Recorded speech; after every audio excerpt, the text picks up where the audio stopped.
Good morning, students. Today topic Reserve Bank of India and Industrial Finance.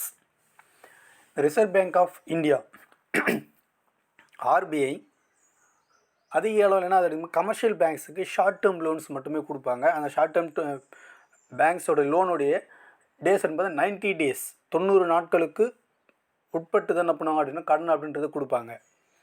அதுக்கடுத்தது reserve bank என்ன பண்ணுது அப்படின்னு பார்த்தீங்கன்னா இண்டஸ்ட்ரியலுக்காக தொழிற்சாலைகளுக்காக அதிக அளவில் கடன் கொடுப்பதற்காக சில பேங்க்ஸ் அப்படின்றத அவங்க கொண்டு வராங்க. சில கார்பரேஷன்ஸை கொண்டு வர இன்ஸ்டிடியூஷன் கார்பரேஷன் அப்படின்றத ரிசர்வ் பேங்க் அப்படின்றது அவங்களோட அப்புதல் என்ன சொன்னால் அவங்களோட அப்ரூவ் மூலமாக சில கார்பரேஷன்ஸ் அப்படின்றது கொண்டு வராங்க. இதன் மூலமா என்ன பண்ணுது அப்படின்னு பார்த்தீங்கன்னா ரிசர்வ் பேங்க்கு இந்த கார்பரேஷன்ஸ் மூலமாக இன்ஸ்டிடியூஷன் அதாவது ஃபினான்ஷியல் இன்ஸ்டிடியூஷன் கார்பரேஷன் மூலமாக இண்டஸ்ட்ரிக்கு தேவையான லோன்ஸ் அப்படின்றத லாங் டேர்ம் லோன்ஸை இஷ்யூ பண்ணுறாங்க. அது எந்தெந்த மெத்தடில் பார்த்தீங்கன்னா இந்த கார்பரேஷன்ஸ் அப்படின்றது இருக்குது. அந்த கார்பரேஷன் என்னென்ன இன்ஸ்டிடியூஷன் அதாவது ஃபினான்ஷியல் இன்ஸ்டிடியூஷனோட கார்பரேஷன் என்னென்ன அப்படின்றத நம்ம இன்றைக்கி பார்க்க போகிறோம். First one, the industries get finance from commercial banks. The quantum and the term will be very much limited generally. The industrial finance அப்படின்றது கமர்ஷியல் பேங்க்ஸ் ஒரு லிமிட் அளவுக்கு மட்டும்தான் என்ன பண்ண அப்படின்னு பார்த்தீங்கன்னா இந்த கிரெடிட் அப்படின்றத ஆர்பிஐ கிட்டேருந்து வாங்க முடியும். Commercial banks lend for short term only as they get only short term deposits from the public. Commercial பேங்க்ஸாக இருக்கலாம் இல்லை பப்ளிக்காக இருக்கலாம். என்ன அப்படின்னு பார்த்தீங்கன்னா ஆர்பிஐ மூலமாக கொடுக்கக்கூடிய அந்த கடன் அப்படின்றது என்னவாக இருக்கும் அப்படின்னு பார்த்தீங்கன்னா ஷார்ட் டேர்ம் லோன்ஸ் 90 டேஸ்க்கு மேலே என்னதுன்னா அந்த கடன் அப்படின்றது காலம் அப்படின்றது முடிவடையுது. அப்போது 90 டேஸ்க்குள்ளே மட்டும் என்ன பண்ண முடியும் ஆர்பிஐ அப்படின்றது கடன் அப்படின்றது கொடுக்குது. Further lending to the industries only a fragment of the total lending by the banks. Hence there is a needed a urgency of establishing long-term credit facilities to industries. The institutional setup in India for financing and promoting industries are follows. இப்போது இண்டஸ்ட்ரிக்கு தேவையான அந்த long term கிரெடிட்டை உருவாக்குவதற்காக என்ன பண்ணாங்க அப்படின்னு பார்த்தீங்கன்னா ஒரு இன்ஸ்டிடியூஷனல் அப்படின்றத கொண்டு வராங்க. இதன் மூலமாக என்ன பண்ணுறாங்க அப்படின்னு பார்த்தீங்கன்னா இந்த ஃபினான்ஷியல் இன்ஸ்டிடியூஷன் மூலமாக பேங்க்ஸ் இண்டஸ்ட்ரீஸை ப்ரொமோட் பண்ணுறதுக்காகவும் இண்டஸ்ட்ரியோட டெவலப்மெண்ட்டுக்காகவும் சில இன்ஸ்டிடியூஷன்கள் அப்படின்றது கொண்டு வராங்க. First one, institutional setup. All India level institutional. இது எல்லாமே என்ன அப்படின்னு பார்த்தீங்கன்னா ப்ரொமோட்டிங் இண்டஸ்ட்ரீஸோடைய முன்னேற்றத்திற்காகவும் இண்டஸ்ட்ரியுடைய வளர்ச்சிக்காகவும் என்ன பண்ணுறாங்க அப்படின்னு பார்த்தீங்கன்னா இந்த ஃபினான்ஷியல் இன்ஸ்டிடியூஷன் அப்படின்றத கொண்டு வராங்க. இது யாருடைய கண்ட்ரோலில் கொண்டு வராங்கன்னு பார்த்தீங்கன்னா ரிசர்வ் பேங்க் ஆஃப் இந்தியாவோட கண்ட்ரோலில் கொண்டு வராங்க. First one, industrial finance corporation of India IFCI. Next one, industrial credit and investment corporation of India ICICI. Industrial development bank of India IDBI. இப்போ நம்ம பார்த்து இந்த 3 இன்ஸ்டிடியூஷன் அப்படின்றது என்னென்னா ஆல் இந்தியா லெவலில் இருக்கக்கூடிய institutions financial institution. Next one, state வைஸாக இருக்கக்கூடிய ஃபினான்ஷியல் இன்ஸ்டிடியூஷன் என்னென்ன state financial corporation SFC, state industrial development corporation SIDC. இதெல்லாம் என்ன அப்படின்னு பார்த்தீங்கன்னா ஸ்டேட் லெவலில் இருக்கக்கூடிய ஃபினான்ஷியல் இன்ஸ்டிடியூஷன்ஸ் அப்படின்னு சொல்கிறோம். இந்த இன்ஸ்டிடியூஷன் மூலமாக என்ன பண்ணுறாங்க அப்படின்னு பார்த்தீங்கன்னா ப்ரொமோட் இண்டஸ்ட்ரியோட அதிக அளவில் வளர்ச்சி அடைவதற்காக இண்டஸ்ட்ரியோட அந்த தொழில்துறையை முன்னேற்றம் அடைவதற்காக கொண்டு வரப்பட்ட நிதி உதவி வழங்கக்கூடிய தொழிற்சாலைகளுக்கான நிதி உதவி வழங்கக்கூடிய நிதி கழகங்கள் பேர் தான் ஃபினான்ஷியல் இன்ஸ்டிடியூஷன் அப்படின்னு சொல்கிறோம். First one, all India level institutions IFC.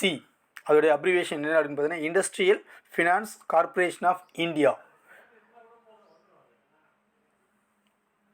This was first in the chain of establishment of financial corporation to provide financial assistance for industrial development. The first of the chain establishment அப்படின்னு சொல்கிறேன். ஒரு இண்டஸ்ட்ரிக்காக கொண்டு வரப்பட்ட இண்டஸ்ட்ரியோட டெவலப்மெண்ட்டுக்காக கொண்டு வரப்பட்ட first financial institution பேர் தான் IFC அப்படின்னு சொல்கிறோம். This was established on July 1, 1948 under the Act of the Parliament. இந்த பார்லிமெண்ட்டில் என்ன பண்ணுறோன்னா ஒரு சட்டத்தை ஏற்று அதன் மூலமாக என்ன பண்ணுறாங்க அப்படின்னு பார்த்தீங்கன்னா ஜூலை 1 1948 ஐஎஃப்சி அப்படின்ற Industrial Finance Corporation of India இந்த ஃபினான்ஷியல் இன்ஸ்டிடியூஷனை நம்ம இந்தியாவில் ஃபஸ்ட்டு கொண்டு வராங்க. இதுதான் நம்ம இந்தியாவுடைய ஃபஸ்ட்டு ஃபினான்ஷியல் இன்ஸ்டிடியூஷன், இண்டஸ்ட்ரிக்கான financial institution. IFC provides assistance to the industrial concerns in the following waves. இந்த ஃபினான்ஷியல் இன்ஸ்டிடியூஷன் மூலமாக கொடுக்கக்கூடிய கடன் அப்படின்றது எந்த அளவுக்கு கொடுக்குறாங்க?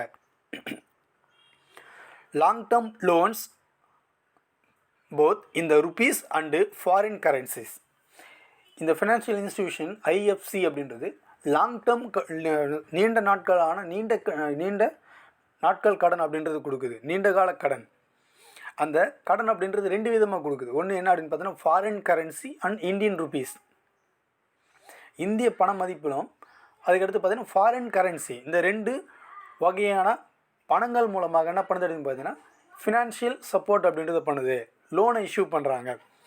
Next one underwriting of equity preference and debenture issues. இதில் என்ன அப்படின்னு பார்த்தீங்கன்னா ஈக்விட்டி சமநிலை அப்படின்னு சொல்கிறோம். ஒரு இண்டஸ்ட்ரிக்கு தேவையான கடனை கொடுக்கக்கூடிய அந்த முறை அப்படின்றது எல்லா இண்டஸ்ட்ரிக்கானது பொதுவானதாக இருக்கும். Next one subscribing to equity preference and debenture issues, guaranteeing the deferred payments in respect to machinery imported from abroad or purchased in India and guarantee deferred payment. deferred payment அப்படின்னா என்னன்னு பார்த்தீங்கன்னா பலவித உத்தரவாதத்தின் அடிப்படையில் என்ன பண்ணுறாங்கன்னா டிஃபர்டு பேமெண்ட், பலவிதமான முறைகளில் என்ன பண்ணாங்கன்னா பேமெண்ட் பண்ணுறாங்க, பணம் செலுத்தக்கூடிய முறை.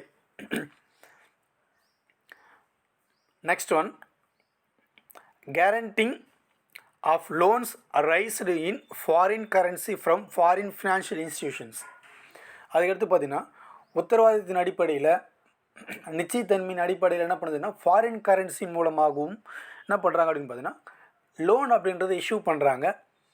நமக்கு எந்த நாட்டுடைய கரன்சி தேவை அந்த கரன்சியை வச்சு என்ன பண்ணுறாங்க லோன் அப்படின்றத இஷ்யூ பண்ணுவாங்க. Financial assistance of IFC can be availed by any limited company in the public, private or joint sector or by a co-operating society incorporated in India which is engaged or purposed to be engaged in the specified industrial activities. Such financial assistance will be available for the setting up of new industrial projects and also for expansions, diversification, renovation or modernization of existing ones. The IFC also provides financial assistance on concessional term for setting up industrial projects in industrially less developed district in the state or union territories notified by the central government. The central government என்ன பண்ணுறதுன்னு பார்த்தீங்கன்னா எந்த இடங்களில் மிகவும் பின்தங்கி இருக்கோ அந்த பகுதிகளில் என்ன பண்ணால் இண்டஸ்ட்ரியல் டெவலப்மெண்ட் அப்படின்றது கொண்டு வராங்க. இண்டஸ்ட்ரியல் பின்தங்கி இருக்கக்கூடிய பகுதிகளில் அதிக அளவில் தொழிற்சாலைகளை கொண்டு வருவதற்கு அந்த தொழிற்சாலைகளுக்கான அதிக அளவில் கடன் வசதியை கொடுத்து அதன் மூலமாக என்ன பண்ணுறாங்க இண்டஸ்ட்ரி அப்படின்றத கொண்டு வந்து அதன் மூலமாக அங்கே இருக்கக்கூடிய பேக்வேர்டு ஏரியாஸில் என்ன பண்ணுறாங்கன்னா டெவலப்மெண்ட் பண்ணுவாங்க. Next one union territories notified by the central government. எந்தெந்த இடங்கள்லையும் அதிக அளவில் வந்து பின்தங்கி இருக்குது அதுக்கடுத்து யூனியன் டெரிட்டரிஸ் இந்த பகுதிகளில் என்னென்ன இண்டஸ்ட்ரீஸை கொண்டு வரலாம் அப்படின்றத கொண்டு வருவதற்காக அதிக அளவில் என்ன பண்ணுறாங்க அப்படின்னு பார்த்தீங்கன்னா அந்த முயற்சிகளை எடுத்து அதன் மூலமாக என்ன பண்ணுறாங்க அப்படின்னா பேங்க்ஸ் மூலமாக லோன் ப்ரொவைட் பண்ணி அதிக அளவில் இண்டஸ்ட்ரி அப்படின்றத கொண்டு வருவாங்க. The IFCI raise its resource by way of issue of bonds in the market, borrowing from Industrial Development Bank of India and the central government. C. Foreign credit secured from foreign financial institution and borrowing in the international capital markets. A issue of bonds in market. பத்திரங்களை சந்தைகளில் என்ன பண்ணாங்கன்னா அது sale பண்ணி அதன் மூலயமா என்ன பண்ணுதுன்னா ஐஎஃப்சி என்ன பண்ணுது அதிக அளவில் லோன் அப்படின்றத இஷ்யூ பண்ணுறாங்க. அவங்களுடைய பாண்ட்ஸ் அப்படின்றத சேல் பண்ணுறாங்க. அந்த பாண்ட்ஸை வந்து யார் வாங்க அப்படின்னு பார்த்தீங்கன்னா பப்ளிக் பொதுமக்கள் என்ன பண்ணுவாங்கன்னா அதை அதன் மீது அந்த பத்திரங்களை வாங்கி வச்சுட்டு அதன் மீது என்ன பண்ணுவாங்க முதலீடுகள் செய்வாங்க. அப்போ முதலீடுகள் செய்யும்போது அதிக அளவில் என்ன இருக்குன்னு பார்த்தீங்கன்னா ஃபினான்ஷியல் இன்ஸ்டிடியூஷனுக்கு இதான சப்போர்ட்டுக்கான ஃபினான்ஷியல் அப்படின்றது அதிக அளவில் கிடைக்கும். Next one, foreign credit secured from foreign financial institution.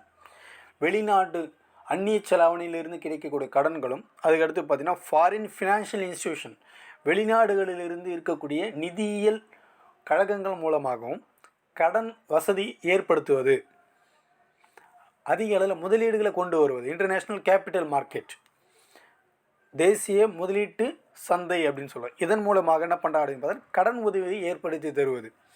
இது என்ன சொல்லணும்னா இந்த ஐஎஃப்சியோட முக்கியமான ஃபங்க்ஷன் அப்படின்னு சொல்கிறோம். தேங்க்யூ. நெக்ஸ்ட் டாபிக் அடுத்த கிளாஸில் கண்டினியூ பண்ணலாம். முக்கியமான கொஷின் என்ன அப்படின்னு பார்த்தீங்கன்னா ஐஎஃப்சி நம்ம இந்தியாவில் எப்போ ஸ்டார்ட் பண்ணாங்க, இந்தியாவோட ஒரு ஃபஸ்ட்டு ஃபினான்ஷியல் இன்ஸ்டிடியூஷன் அப்படின்னு சொல்கிறோம், நிதியியல் கழகம். இது எப்போ ஸ்டார்ட் பண்ணுறாங்க? ஜூலை 1, 1948. இது எந்த ஆக்டில் கொண்டு வராங்கன்னு பார்த்தீங்கன்னா பார்லிமெண்ட்டில் ஒரு சட்டத்தை ஏற்று அதன் மூலமாக என்ன பண்ணுறாங்க இந்த ஃபினான்ஷியல் இன்ஸ்டிடியூஷன் அப்படின்றத கொண்டு வராங்க. இது வந்து பார்த்தீங்கன்னா ஆல் லெவல் ஆஃப் இந்தியன், அதாவது என்ன சொன்னால் ஆல் இண்டியா லெவல் இன்ஸ்டிடியூஷன் அப்படின்னு சொல்கிறோம். தேசிய அளவில் இந்தியாவில் இருக்கக்கூடிய ஒரு மிகப்பெரிய ஒரு இன்ஸ்டிடியூஷன் அப்படின்னு சொல்லலாம். தேங்க்யூ.